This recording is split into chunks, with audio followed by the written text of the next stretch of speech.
Nosotros tomamos toda amenaza de cierre de rutas como un acto ilícito, porque de hecho, si bien está garantizado el derecho a manifestarse, este derecho tiene límites y esos límites están dados por no vulnerar otros derechos y garantías que tenemos todos los ciudadanos, que es el libre tránsito de bienes y personas por todo el territorio nacional.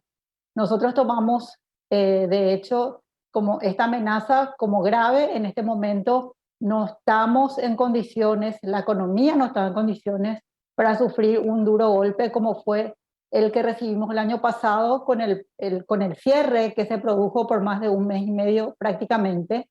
Entonces, lo que esperamos es que en este momento las autoridades competentes actúen rápidamente en caso de que eso llegue a suceder. Todos los sectores de la economía estuvieron muy golpeados. No sé si recordarás que desde todos los sectores, avícola, porcino, lácteos, todos los sectores económicos activos sufrieron en alguna medida pérdidas en su producción. Nosotros también, las industrias aceiteras, tuvimos inconvenientes en el cumplimiento de nuestros contratos porque no podían llegar las materias primas del campo o los hilos hasta las industrias.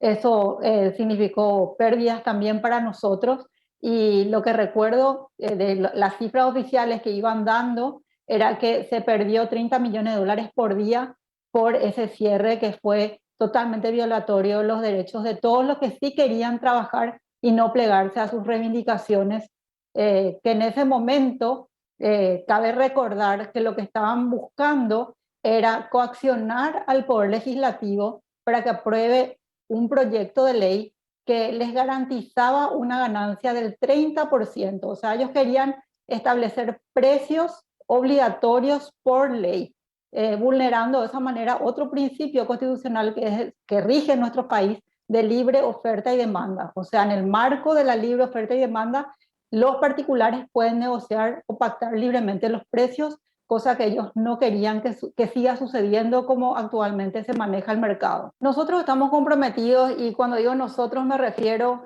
a los sectores que estamos sentados en ese comité técnico haciendo un trabajo, un arduo trabajo, junto con la consultora que fue contratada también de forma totalmente independiente y que fue aceptada también por los representantes de los camioneros. Ese trabajo duró 9 meses. Lo que se buscó es aplicar una metodología para poder ajustar los índices de las variables que identificamos que impactan en los costos. Por ejemplo, la inflación, el costo del combustible, los mantenimientos necesarios para cubiertas o los camiones, todo eso se tomó en cuenta. Nosotros creemos que el decreto aprobado por el Poder Ejecutivo, validando todo este trabajo que se hizo, es un paso importante que va a dar garantías para todos los sectores, ¿verdad? Y son costos referenciales por kilómetro, y no como antes. Antes existían tablas referenciales de precios, no de costos. Entonces, esto es un camino más acertado a nuestro criterio. No reunieron la fuerza que tuvieron el año pasado después de lo que sucedió con sus dirigentes principales. Entonces, todavía no vemos un impacto muy negativo.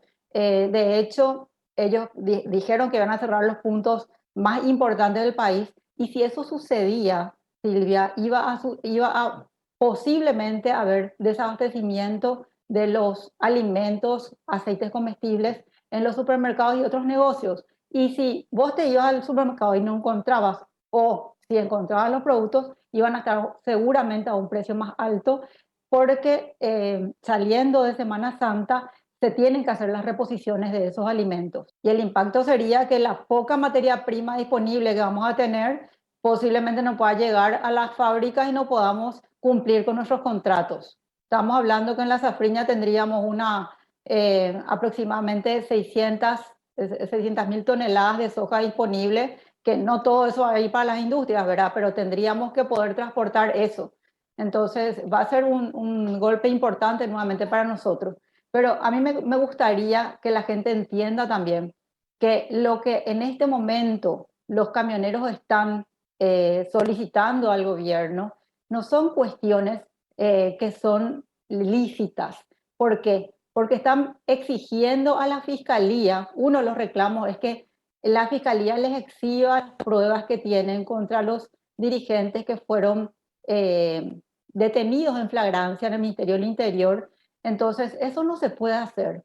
¿Por qué? Porque la fiscalía tiene el deber de guardar secreto de sus investigaciones fiscales. No puede estar exhibiendo las pruebas en garantía de los propios procesados y también en garantía del propio proceso. Y otra de las cuestiones que están pidiendo como reivindicación es nuevamente coaccionar al Poder Legislativo para que apruebe una ley que derogue la que está vigente de ocupación, que criminaliza las ocupaciones ilegales.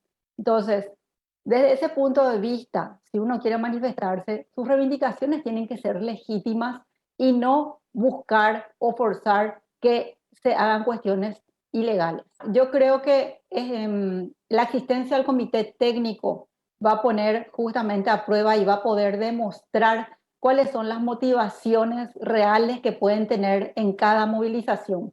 Porque con este comité técnico, si el problema es de flete nomás, ya están dados ya está dado el camino y las herramientas para que ese problema no exista o se solucione de forma rápida.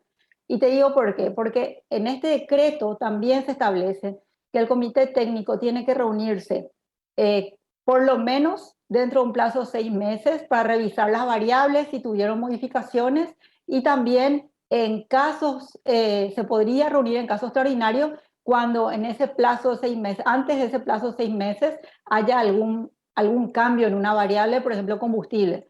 Entonces, creemos que si quieren mezclar las cosas, por lo menos ahora nosotros vamos a quedar, nosotros me refiero al sector no solamente agroindustrial, sino también al sector productivo y a los agroexportadores, va a quedar en evidencia que no es un problema de flete con nosotros, que otras cosas son las que a ellos les motiva a cerrar rutas y tirarnos la culpa a nosotros. Estoy en contacto permanente con el viceministro de Industria, Ramiro Samaniego. Justamente ayer le pregunté nuevamente si ya se va a lograr la aprobación del decreto por parte del presidente de la República. Me dijo que iba a volver a contactar con el ministro de Industria que volvió de un viaje, como para que pueda el propio ministro estar en contacto con el presidente de la República para ver qué expectativas tenemos de cuándo se podría firmar ese decreto. El decreto ya fue trabajado, o sea, los términos del decreto, las condiciones para flexibilizar el régimen de admisión temporaria ya están en ese decreto. Ahora estamos esperando respuesta del Poder Ejecutivo.